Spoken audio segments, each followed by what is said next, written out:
नमस्कार जनरल साहब, बहुत बहुत स्वागत है आपका। जय हिंद अंजू, नमस्कार। जय हिंद सर। सर, एक तरफ तो पश्चिम बंगाल में बवाल मचा हुआ है, पता नहीं कब ममता बनर्जी और उनके भतीजे की टीएमसी से छुट्टी हो जाए। लेकिन दूसरी तरफ जो सीमा पार के इलाके हैं, जो भारत बांग्लादेश से सटे हुए बांग्लादेश के कुछ गांव हैं, वो लोग सर भारत में शामिल होना चाहते हैं। बाकायदा उन्होंने बीएसएफ को चिट्ठी लिखी है। हाँ, बिल्कुल बिल्कुल अंजू, बिल्कुल आप ठीक कह रही हैं। ये ऐसा इलाका है जो कि हिंदू बहुल इलाका है, और ये जो विलेजेस, यहाँ पर जो गांव हैं, न केवल अभी, ये काफी समय से चाहते हैं कि वो भारत के हिस्सा होने चाहिए। उन्होंने इस बात का भी जिक्र किया है, जो लेटर उन्होंने बीएसएफ को दिया है, उसमें इस बात का जिक्र किया गया है कि जब रेड क्लिफ लाइन खींची गई थी, एक रेड क्लिफ लाइन जो खींची गई थी हिंदुस्तान पाकिस्तान का बॉर्डर बनाने के लिए, उससे बहुत सारी समस्याएं जो है आज तक वो चलती चली आ रही हैं। तो उस समय भी ये बात उन्होंने कहा है कि जो उनकी गजट निकाल करके दिया है कि हमको भारत का हिस्सा होना चाहिए था। हम जिस डिस्ट्रिक्ट का हिस्सा थे, वो डिस्ट्रिक्ट जो है वो भारत में है, और हम बांग्लादेश में रह गए। 1971 में बहुत बहुत सुनहरा मौका था कि आप इसको सॉर्ट आउट करा जा सकता था, तब हमने इसको सॉर्ट आउट नहीं किया। 2015 में जब ये हमारी जो आज की यशस्वी प्रधानमंत्री की सरकार थी, उस समय बहुत सारे ऐसे एनक्लेव्स थे भारत और बांग्लादेश के बीच में, उनको सॉर्ट आउट किया गया और काफी लैंड एक्सचेंज हुआ। इसका नाम था इन्होंने कोई लैंड एक्सचेंज सिस्टम बनाया था। इसकी सरकार थी शेख हसीना की, और उस समय ये बहुत सारी ऐसे एनक्लेव्स को इंटरचेंज किया गया था। देखिए, इस प्रकार के जो एनक्लेव थे, उसमें था क्या, वो हिस्सा बांग्लादेश में है, लेकिन उसके चारों तरफ भारत है। चारों तरफ, एक दो तीन नहीं, तरफ चारों तरफ भारत है। अगर आपको जाना भी है तो उसको भारत के बीच में से जाना पड़ेगा। उसी प्रकार से कई हिस्से ऐसे थे जो भारतीय थे, जिसके चारों तरफ बांग्लादेश है। तो उनमें से अधिकतर चीजों को सॉर्ट आउट कर लिया गया था। एक कॉरिडोर, जो 3 बीघा कॉरिडोर के नाम से, आई एम श्योर आपके दर्शक इस बात को अच्छी भांति समझते हैं कि क्या 3 बीघा कॉरिडोर का चक्कर है। तो वो जो 3 बीघा कॉरिडोर के आसपास का जो इलाका था, और जिस इलाके की अब बात हो रही है, वो जो 8 गांव हैं, उन गांवों की जो हम बात कर रहे हैं, तो वो वाले गांव हैं जो हमेशा से चाहते थे कि वो भारत का हिस्सा बने, और टेक्निकली वो भारत का ही हिस्सा होना चाहिए था उनको। तो वो नहीं हो पाए। मैं उनके नाम आपको बता देता हूं गांवों के। ये गांव है महिसामारी, कछुआ, उपन चौकी, भजनी, छठ, पनबारी, छठ, कुलकुल, कुकुरमुथी, धान बलास्ती, कीता, दलाना और गोटामारी। मुश्किल नाम है, टिपिकल बंगाली नाम है। तो ये इन 8, अब ये प्रश्न बिल्कुल आसानी से यही आना चाहिए कि अब क्यों? अब इसलिए क्योंकि जब से ये सरकार वहां बदली हुई और बीएसएफ ने एग्रेसिवली वहां पर सर्वे करना शुरू कर दिया, फेंसिंग लगाने के लिए, जो बीएसएफ फेंसिंग लगा रही है, तो उस स्थान पर भी सर्वे हुआ। तो जब उनको लगा कि अब सर्वे हो रहा है, तो अब एक उनके पास सुनहरा मौका है कि इस सर्वे के दौरान कि वो अपने आप को भारत में ये सर्वे करके भारत के अंदर वो आ सकें। ये उनको लगा सुनहरा मौका है। इस वजह से उन्होंने ब्रिटिश गजट का उल्लेख करते हुए, उसका बैकग्राउंड देते हुए, और जो परिस्थितियों की बात बताते हुए, ये यहाँ पर 80% से ज्यादा पॉपुलेशन हिंदू है। देखिए, एक इनका कार्ड होता है, बांग्लादेश का सिटीजन कार्ड। ये लोग कहते हैं कि हम लोग इतने भारतीय हैं कि हम 15 अगस्त मनाते हैं, 26 जनवरी मनाते हैं, होली दिवाली मनाते हैं, और हमने जो बांग्लादेश का सिटीजनशिप कार्ड है, वो कार्ड तक नहीं बनवाया है, क्योंकि हम चाहते हैं कि हम भारत के नागरिक बने रहें। तो दो जो एक्टिविटीज हुई हैं, इंपॉर्टेंट एक्टिविटीज हुई हैं, एक तो जो हमने वो पास किया है बिल, जिसके तहत हमारे जो पड़ोसी देशों में अफगानिस्तान, पाकिस्तान, बांग्लादेश, जहां पर अगर हिंदू, सिख, ईसाई और जैन, बौद्ध, इन लोगों को अगर वहां से प्रताड़ित किया जाएगा तो उनको हम भारत का नागरिक बनाएंगे। तो ये भी फैक्टर है। उनको लगता है कि वो वहां पर प्रताड़ित हो सकते हैं, किए जाएंगे, और इसलिए वो भारत के साथ मिलना चाहते हैं। एक चीज और मैं बताऊंगा आपको, ये जो इलाका है, देखिए, अगर आप याद करें, योगेंद्र नाथ मंडल, ये पाकिस्तान के पहले कानून मंत्री थे। एक हिंदू पाकिस्तान का पहला कानून मंत्री था। ये पूर्वी पाकिस्तान का रहने वाला था, और वो क्यों था? क्योंकि जिस स्थान से वो आते थे वहां पर बहुत जबरदस्त परसेंटेज जो है हिंदुओं की थी। लेकिन उसके बाद क्या, वो 47 से 50 तक बने रहे मंत्री।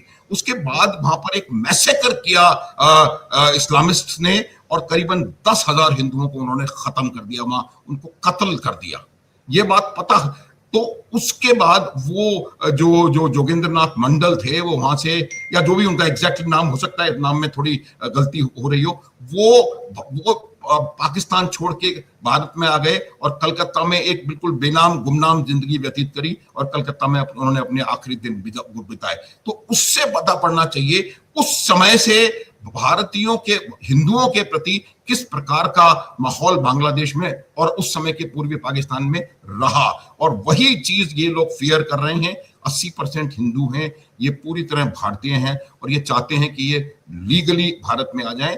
दोनों वजह मैंने बता दी आपको। एक वजह जो जो हमारा एक्सचेंज, जो एनक्लेव एक्सचेंज का जो एक प्रोग्राम हुआ था मोदी और शेख हसीना के बीच में, और वो माना गया, और काफी सारी लैंड हुई बदली। फिर भी कुछ कंट्रोवर्शियल डिस्प्यूट्स रह गए, और उन डिस्प्यूट्स का वो जगह है जहां पर कि इस प्रकार की समस्या अभी आ सकती है।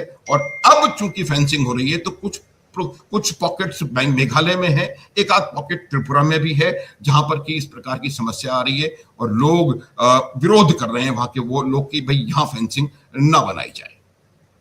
लेकिन सर, ये जो भी रिक्वेस्ट वहाँ के गांव के लोगों ने या उनके प्रतिनिधियों ने किया है बीएसएफ के साथ, इसको स्वीकार करना तो बहुत मुश्किल काम है ना। और शायद पहले वहां पर फेंसिंग नहीं थी, इसलिए भारत में आसानी से आ जा सकते थे, लेकिन अब वहां पर अगर फेंसिंग हो जाएगी फिर तो इनकी आवाजाही बिल्कुल बंद हो जाएगी। इसलिए अब ये जाग रहे हैं और इसलिए ये विरोध कर रहे हैं कि नहीं, यहाँ पर मत लगाइए, ताकि हमारा जो भारत के साथ एक रिश्ता था वो बना रहे।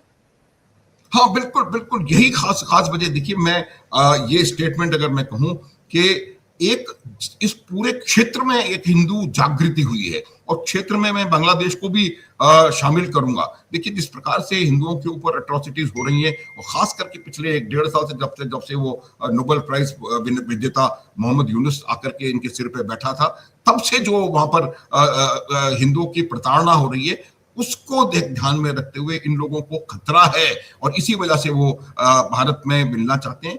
ये बात अब ये सिर्फ इशू यही है कि वो एडमिनिस्ट्रेटिव कंट्रोल उनका है, किस तरह से आप एक्सचेंज करेंगे, किस प्रकार से आप इसको फॉर्मलाइज करेंगे।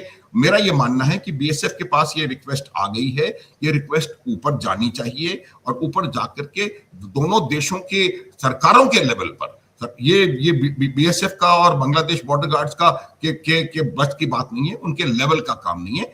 उस लेवल पे जाकर के ये बातचीत हो, और मेरा ये मानना है कि बीएसएफ और भारत सरकार इस बात को समझेगी कि जब तक इस पे कोई निर्णय समझौता नहीं होता है, तब तक या तो उस क्षेत्र को फेंस नहीं किया जाए, अथवा अगर फेंस भी किया जाए तो किस प्रकार से उनको अगर लेटर जाकर के ये संभव होता है तो किस प्रकार से उनको मौका दिया जा सकता है, वो भारत में शामिल हो सकते हैं। एक अंतरराष्ट्रीय नियम भी है जिसका मैं उल्लेख करना चाहूंगा, और वो अंतरराष्ट्रीय नियम यह कहता है कि कोई भी ग्रुप ऑफ पीपल जो हैं, जो कि अपनी खुद की मर्जी से किसी पड़ोसी देश में मिलना चाहते हैं, और वो और उनके जो इलेक्टेड प्रतिनिधि हैं वो तमाम मिलकर के इस बात को वो करते हैं, तो वो कर सकते हैं। ये अंतरराष्ट्रीय नियम मौजूद है।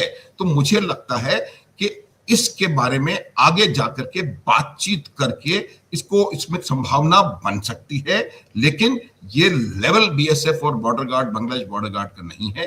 भारत सरकार और बांग्लादेश की सरकार के बीच में सौहार्दपूर्ण वातावरण में बातचीत हो, और तब कहीं जाकर के इसके ऊपर निर्णय लिया जा सकता है। हमने बहुत सारे एनक्लेव्स को 2015 में सॉर्ट आउट किया है। वो एक ऐतिहासिक पल था जो हमारे पास इतना मौका था 1971 में, जिसको कि हमने गंवा दिया। उस मौके का एक बहुत अच्छा कवर अप जो है 2015 में करा नरेंद्र मोदी की सरकार ने, और काफी से ज्यादा जो बॉर्डर है वो सॉर्ट आउट हो चुका है। 2-4 एनक्लेव्स हैं, उनको भी मेरे हिसाब से बातचीत करके कुछ ना कुछ उनका हो जाएगा। ये जो 8 विलेजेस हैं और राइटफुली मेरे हिसाब से ये भारत का हिस्सा होना चाहिए। लेकिन सर, जैसे आपने कहा ना कि बीएसएफ तो डिसाइड करेगी नहीं, ये तो हायर अथॉरिटीज के पास जाएगा, दोनों देशों के बीच का मामला है। तो वहां के जो जनप्रतिनिधि बीएसएफ को लिख रहे हैं, उनको भी तो अपनी सरकार को अप्रोच करना पड़ेगा। उनको भी तो बांग्लादेश सरकार से गुहार लगानी पड़ेगी ना कि हम जो है वो अपने आप को भारतीय मानते हैं, इसलिए हम भारत में जाना चाहते हैं। तो ये बहुत आसान काम तो होगा नहीं।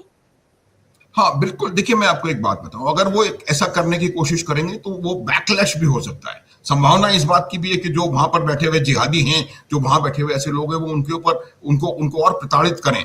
तो मेरा ये मानना है कि ये वो अगर नहीं भी करेंगे तो चूंकि ये फॉर्मल रिक्वेस्ट हमारी बीएस बॉर्डर सिक्योरिटी फोर्स के पास आ चुकी है, तो वो फॉर्मल रिक्वेस्ट जो है सीधे तरीके से गृह मंत्रालय के बाद प्रधानमंत्री के कार्यालय में जाए और उस पर विचार हो और फिर बांग्लादेश की सरकार से बातचीत हो। और चूंकि हम ये 2015 में अचीव कर चुके हैं, तो अभी भी इसको कर पाना असंभव नहीं है। शुरुआत करने की आवश्यकता है, एक तरफा नहीं होगा, होगा तो गिव एंड टेक होगा। इस जगह पर आप कर रहे हैं और उस जगह पर आपको कहीं ना कहीं हमको इसको देखना पड़ेगा कैसे इसको आके जाके रिजॉल्व किया जाता है, लेकिन संभव है।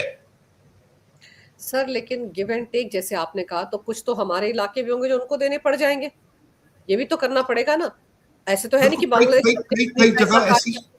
हाँ हाँ, वो पिछली बार भी यही हुआ था जी। देखिए क्या है कि ये जो जिस प्रकार से ये लाइन और बाद में जाकर के जो हालात बने हैं, वो इसलिए बने हैं क्योंकि जिस व्यक्ति ने इस लाइन को खींचा, रेड क्लिफ, उसको ग्राउंड रियलिटी के बारे में एक चवन्नी नहीं पता थी।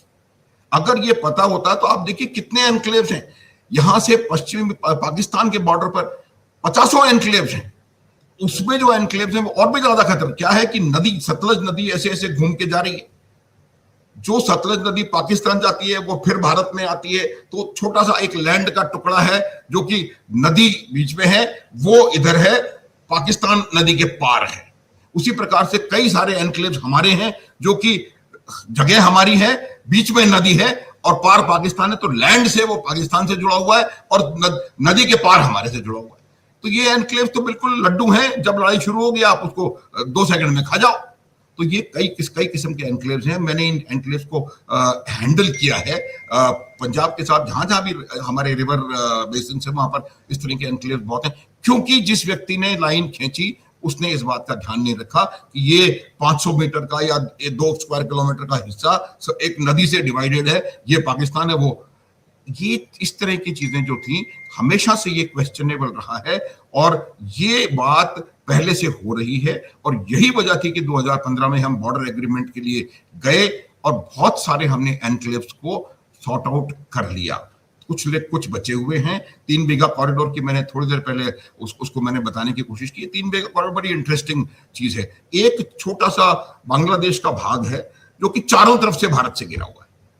अब अगर उसमें से भारत से बांग्लादेश को उस भाग से मेन बांग्लादेश में जाना है, उस एनक्लेव में रहने वाले लोगों को, तो भारत से ही गुजरना होगा, कोई चारा नहीं है उनके पास।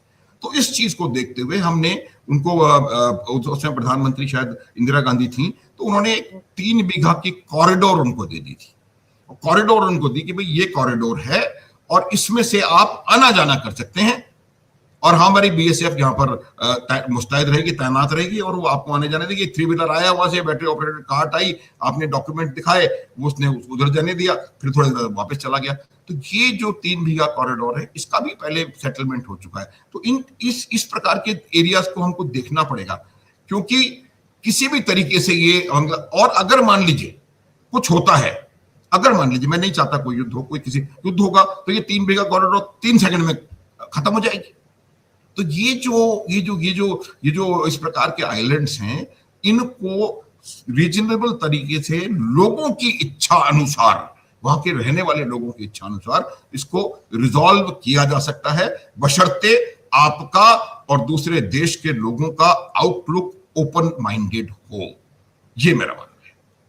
सर इतने सालों से, जैसे आप कह रहे पेंडिंग पड़ा हुआ, ये 1971 में हो जाना चाहिए था, नहीं हुआ। लेकिन आपको लगता है कि जैसे पश्चिम बंगाल में ममता सरकार गिर गई, पलट 15 साल से जो उनका शासन चला रहा था मिट्टी में मिल गया, उसके बाद जिस तरह से बीजेपी की सरकार आई है, उसके बाद आपको लगता है कि इन गांव के लोगों का मन भी पलटा, या जो जागरण यहाँ पर हिंदुओं ने महसूस किया बंगाल में, वो जागरण वो भी महसूस कर रहे हैं, इसलिए उनको अब लग रहा है कि भारत में शामिल होना चाहिए? राइट टाइम है ये? बिल्कुल बिल्कुल बिल्कुल थोड़ी देर पहले मैंने यही कहा अंजू, थोड़ी देर पहले यही कहा कि ये जो जागृति आई है, ये जागृति आप देखिए कि आज बांग्लादेश के चारों तरफ, बांग्लादेश को मैं अक्सर कहा करता हूं कि बांग्लादेश एक इंडिया लॉक्ड कंट्री है। लैंड लॉक्ड होते हैं जहां अफगानिस्तान है, नेपाल है, भूटान है, ये इंडिया लॉक्ड कंट्री है। इंडिया का सबसे बड़ा अंतरराष्ट्रीय बॉर्डर बांग्लादेश के साथ है, चीन के साथ नहीं, पाकिस्तान के साथ नहीं, 4094 किलोमीटर। और इनका सिर्फ 160-162 किलोमीटर का म्यांमार से बॉर्डर है। शेष चारों तरफ से वो भारत से घिरे हुए हैं, चाहे वो लैंड हो या भारत का बे ऑफ बंगाल हो या भारत की आइलैंड टेरिटरीज हो। तो ये भारत इंडिया लॉक्ड कंट्री है, वो जानते हैं इस बात को। तो अब इस प्रकार के जो जो जो कॉरिडोर्स निकल निकल करके सामने आते हैं, उससे क्या हो रहा है, ये जो एट्रोसिटीज हिंदुओं पर हो रही हैं, जो परसेंटेज, जो अगर मैं जोगिंद्रनाथ मंडल वाला किस्सा आपको बताया, उसकी खास वजह यही थी कि आज से नहीं है, 1948 से ये हिंदुओं के खिलाफ हैं। और ये जहां उनकी मेरे ख्याल से 30% के आसपास हिंदू बांग्लादेश में रहते थे, आज वो 5-6-7% पे आकर के सिमट गए हैं। तो उस समय से ये इस प्रकार का एक जेनोसाइड कह लें या इस प्रकार के क्लींजिंग कह लें, एथनिक क्लींजिंग कह लें, वो कहीं ना कहीं जो उनके उन्मादी और आतंकवादी विचारधारा है उन्होंने किया है। तो अब ये जो विलित गांव हैं जहां पर हिंदू बहुल पॉपुलेशन है, वो अपने बाकी हिंदू भाइयों का भी हाल देख रहे हैं जो कि ढाका में है या सिलेट में या कहीं और हैं, किस किस प्रकार से उनको प्रताड़ित किया जा रहा है, उनके सबको मारा जा रहा है, कत्ल और भी कई चीजें हो रही हैं। तो उस चीज को ध्यान में रखते हुए ये चाहते हैं कि इनका भविष्य बेहतर भारत में रहेगा। और ये उनकी जो बात है वो इस राजनीतिक परिवर्तन के बाद आई है। और जब मैं कह रहा था इंडिया लॉक्ड है, आज आप उस इंडिया लॉक्ड के चारों तरफ देखिए, पश्चिम बंगाल में राष्ट्रवादी सरकार है, असम में राष्ट्रवादी सरकार है, त्रिपुरा में राष्ट्रवादी सरकार है, मेघालय में एनडीए की सरकार है। तो अगर आप पूरे में आज एक सकारात्मक वाइब है और इससे वहां के हिंदुओं को शक्ति, मैं आपको बता रहा हूं, ये बात समझने की है। कुछ जो लोग कट्टरता में विश्वास रखते हैं उनको ये शायद ये लॉजिक समझ में ना आए, लेकिन वहां के हिंदुओं को शक्ति मिल रही है। इसी वजह से उन्होंने इतनी हिम्मत जुटाई है। उनको पता है कि इधर चिट्ठी का पता पड़ेगा बांग्लादेश में उन्मादियों को, तो वो क्या इनके साथ कर सकते हैं, इनका क्या हश्र हो सकता है। बावजूद उसके उन्होंने एक फॉर्मल रिक्वेस्ट भारत की बॉर्डर सिक्योरिटी फोर्स को करी है। मेरा ये मानना है कि ये भारत सरकार का कर्तव्य है। आपने वो एनआरआई या जो भी आपने बिल पास करके रखा हुआ है, उसको भी ध्यान में रखते हुए हर प्रकार से सीएए जो है, हर प्रकार से आपको इनकी सहायता करने की आवश्यकता है। और अगर आवश्यकता पड़ती है तो इस छोटे से इलाके को आप बाद में फेंस भी कर सकते हैं। सर्वे कर लीजिए, सब कुछ कर लीजिए। फेंसिंग को हम थोड़ा डिले कर सकते हैं कि अगर मान लीजिए इसकी कोई सोल्यूशन निकलता है, कोई संभावना बनती है, तो हम इसको कर सकते हैं। और जरूरी नहीं है कि हम इसमें सिर्फ फिजिकली लैंड ही दें, और भी कई तरीके होते हैं। वाटर शेयरिंग में हो सकता है, किसी और में हो सकता है, कोई आपका कहीं और प्रोजेक्ट हो सकता है। ये बातचीत आपको सरकारों को बैठ के करनी पड़ेगी, ये अब छोटे लेवल पे नहीं हो सकता। सर, हमारे गृह मंत्री अमित शाह बॉर्डर एरिया, खासतौर पे जो बॉर्डर पाकिस्तान से लग रहा है, बांग्लादेश से लग रहा है, वहां का दौरा भी कर रहे हैं। राजस्थान में थे वो, गुजरात में थे, अब बंगाल भी आएंगे, त्रिपुरा जाएंगे, असम जाएंगे। तो आपको लगता है कि इसका, उनके दौरे का कनेक्शन ऐसी मांगों से भी हो सकता है जो सीमा पार बैठे लोग कर रहे हैं? बिल्कुल बिल्कुल। देखिए, इन मांगों की वजह से भले ही ना हो, लेकिन इन मांगों पर विचार निश्चित रूप से होगा। ये मैं आपको बता सकता हूं। वो जरूर, मैं जब उस बॉर्डर को देखने के लिए अगर वो जाते हैं भारत के गृह मंत्री, तो वो नेचुरली जो on ground first hand information उनको मिल सकती है, वो वहां से जरूर इस इंफॉर्मेशन को लेंगे। और ये जो पूरा जो सीमाओं का सीमावर्ती प्रांतों का वो दौरा कर रहे हैं, उसका मैसेज बिल्कुल क्लियर है।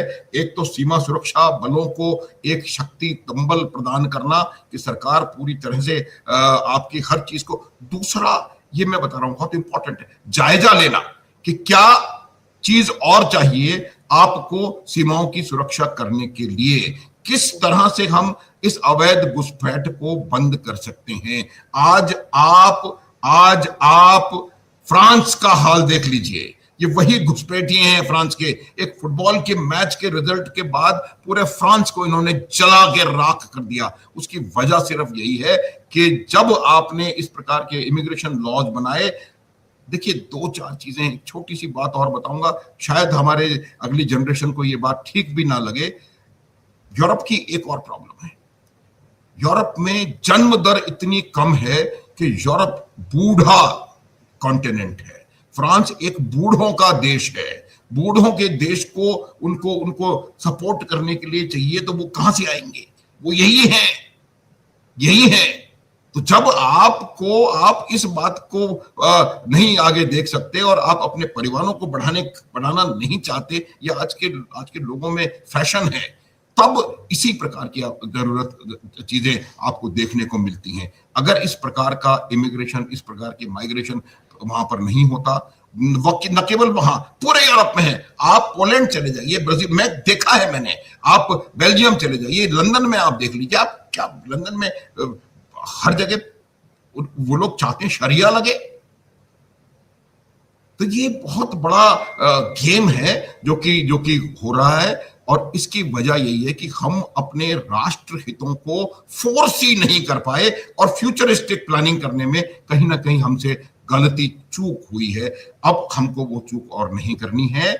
और जो बात है, जो हिंदू दुनिया में और 57 देश हैं, एक कम्युनिटी के 100 से ज्यादा देश, 120 से ज्यादा देश हैं, दूसरे, अगर कुछ होगा हमारे पास, हम हिंदुओं को, इनको कहां जाने की जगह है? अगर प्रताड़ना होती है तो कहां कोई जगह नहीं।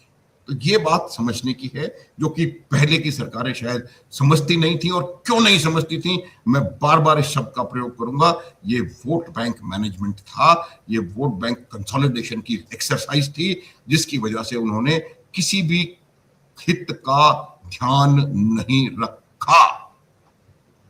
बिल्कुल सही कह रहे हैं आप सर। बहुत सारी जगहों पर, बहुत सारे मामलों में पिछली सरकारों ने कॉम्प्रोमाइज किया है, और उसका खामियाजा देश आज भुगत भी रहा है ना। देखो कितने बड़े पैमाने पर बदलाव लाने की जरूरत है। सबसे अहम बात तो यही है कि बंगाल के साथ जो बॉर्डर लगता है बांग्लादेश का, वहाँ फेंसिंग ही नहीं हो पाई।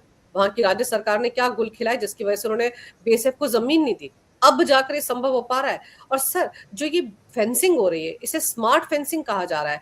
क्या माना जाए कि बहुत हाईटेक, इसको स्मार्ट फेंसिंग कहा जा रहा है कि यहाँ पर बहुत हाईटेक तरीके से सारा काम हो रहा है? बिल्कुल देखिए, ये न केवल यहाँ हमने जो बॉर्डर फेंसिंग का जो बीएसएफ कर रही है, वो बिल्कुल हाईटेक तरीके से किया जा रहा है। देखिए क्या होता है बॉर्डर पे, आप एक मिलिट्री टर्म, एक अच्छी इंटरेस्टिंग मिलिट्री टर्मिनोलॉजी है, an obstacle not covered by fire is a no obstacle. आप फेंस लगा देंगे, लेकिन उस फेंस की अगर आप देखभाल, उसकी सर्वेलेंस, उसकी रिकॉग्निशन आप पूरे टाइम नहीं कर सकते, तो वो फेंस किसी काम की नहीं है। वो आपने कोई भी ऑब्स्टेकल लगाया और उस ऑब्स्टेकल को आप देखभाल नहीं कर पा रहे, उसके ऊपर फायर नहीं ला पा रहे, तो किसी किस्म का ऑब्स्टेकल नहीं है। वो थोड़ी सी डिले जरूर कर देगा, लेकिन ऑब्स्टेकल नहीं रहेगा जो उसका। अब क्या चाहते हैं कि वहां पर कोई भी हरकत हो, ये उसका उद्देश्य ये है, वहां पे जो भी कोई हरकत हो वो आपको पता पड़े। इसलिए हाईटेक वहां पर फेंस लगाने की बात हो रही है। ये हाईटेक फेंस क्या है? ये एक ऐसी इलेक्ट्रॉनिक फेंस तैयार करती है जिसमें सेंसर्स लगे हुए होते हैं। देखिए, ये इसमें एक comprehensive integrated border management system है, जिसका प्रयोग बीएसएफ वहां पर करने का प्रयास कर रही है। लेजर वॉल्स लगेंगी इसमें, जो आप कोई हरकत होती है तो वहां का जो मूवमेंट होता है, जरा सा भी पदचाप, उसको भी वो लेजर जो चीज है उसको पकड़ लेती है। इसमें अंडरग्राउंड सेंसर्स लगेंगे। ऐसी जगहों पर ये ज्यादा स्मार्ट फेंसिंग की जरूरत है जो अनफेंसेबल एरियाज हैं। हालांकि हम इसको स्मार्ट फेंस कह रहे हैं, लेकिन अनफेंसेबल एरियाज में इस प्रकार के गैजेट्स की, इस प्रकार की हाईटेक इक्विपमेंट की ज्यादा जरूरत है, जहां पर कि आप फेंस नहीं लगा पा रहे हैं, लेकिन आपने ऐसे सेंसर्स लगा रखे हैं जिससे कि आपको वहां कोई भी मूवमेंट होता है उसको आप पकड़ सकते हैं। एक और चीज है, देखिए, एक नया सिस्टम शुरू हुआ, ये पूरी दुनिया का नया पैराडाइम है कि हर चीज ड्रोन के माध्यम से की जा रही है। Drug smuggling, weapon smuggling, ammunition, गोला बारूद, हर चीज। तो इस फेंस को कॉम्प्लीमेंट करने के लिए ड्रोन और एंटी ड्रोन सिस्टम से बनाए जा रहे हैं, जो कि बॉर्डर सिक्योरिटी फोर्स को दिए जा रहे हैं, जो कि इस continuous laser beam, continuous laser enabled fence जो आपने तैयार करी है, उसको आगे बढ़ा करके देगी। इसमें जगह जगह पर इंफ्रारेड कैमरे शामिल हैं, जो कि रात के समय, क्योंकि जो भी इस प्रकार का हरकत होगी, अगर कोई इन्फिल्ट्रेट करके भारत में आना चाह रहा है वो रात को आएगा, तो रात को उस चीज को डिटेक्ट करने के लिए इंफ्रारेड कैमरे कुछ दूरी पर उन्होंने वहां पर लगाए हुए हैं। ड्रोन और एंटी ड्रोन टेक्निक इसमें इस्तेमाल की जाएगी। और स्थानीय प्रशासन से जो इनका क्या है कि जो प्रॉब्लम क्या हो रही थी, देखिए मैं आपको बताऊं अंजू, सबसे बड़ी प्रॉब्लम ये हो रही थी कि वहां पर जो सरकार का तालमेल सिक्योरिटी के साथ कम था, और वोट बैंक कंसोलिडेशन के लिए जो पिछले कई वर्षों से, दशकों से वहां सरकारें हैं, वो इस चीज को होने नहीं दे रही थी। अब चूंकि वहां पर एक सरकार इस प्रकार की बन चुकी है, और शायद वो काफी समय तक रहने वाली है, आने वाले काफी समय तक, तो वो इन तमाम चीजों को इंटेग्रेट कर रहे हैं, इन चीजों को पूरे इसमें शामिल कर रहे हैं, और इसमें एक पूरा इस प्रकार का अनब्रोकन लेजर फेंस लगेगी, जैसा कि हमने ऑपरेशन सिंदूर के दौरान पश्चिमी बॉर्डर पे किया। कच्छ से लेकर के सियाचिन ग्लेशियर तक एक हमारा कंटिन्यूअस इलेक्ट्रॉनिक फेंस थी, जिससे हमको पाकिस्तान के हर मूवमेंट का पता लगा, और उसको हमने इंटीग्रेटेड एडी की वजह से वहां पर उनको हमने नुकसान पहुंचाया और उनको मुंह की खानी पड़ी। वही चीज यहां पर होने वाली है कि आप पूरा कंटिन्यूअस लेजर एनेबल्ड एक फेंस जो है तैयार की जाएगी, और खास करके उन जगहों पर जहां पर आप नदी होने की वजह से, टेरेन बहुत खराब होने की वजह से नहीं कर पा रहे, वहां पर खास ध्यान दिया जाएगा। सर, इसीलिए शायद ये चीजें जो है वो ममता बनर्जी को भी डरा रही हैं, उनकी पार्टी को भी डरा रही है, उनके वोट बैंक को भी डरा रही हैं, और अब तो बायोमेट्रिक के साथ उनकी वापसी हो रही है, धक्के मारकर उनको बांग्लादेश में भेजा जा रहा है, तो वापसी का कोई चांस भी नहीं है। और इसीलिए शायद इस मौके के दौरान उन लोगों को जो अपने आप को भारतीय मानते हैं, उनको लग रहा है यहाँ शामिल हो लिया जाए, इसलिए चिट्ठियां लिख रहे हैं। लेकिन ये स्मार्ट फेंसिंग सर इतनी स्मार्ट है कि मतलब इन सबके तोते उड़े हुए हैं। इनको अब समझ में आ गया ममता बनर्जी को, आने वाले कुछ क्या कई सालों तक यहाँ पर सत्ता नहीं बदलने वाली बंगाल में, और ये लोग वापसी भी नहीं कर पाएंगे। इसीलिए इस बात की बहुत चर्चा हो रही है कि बहुत खतरनाक तरीके से बीएसएफ बॉर्डर पर काम कर रहा है। सर, आपने समय निकाला, इस विषय पर बहुत अहम जानकारी मेरे दर्शकों को दी, आपका बहुत बहुत धन्यवाद। नमस्कार, भारत माता की जय, वंदे मातरम, जय हिंद। जय हिंद, जय भारत। जय हिंद, जय भारत।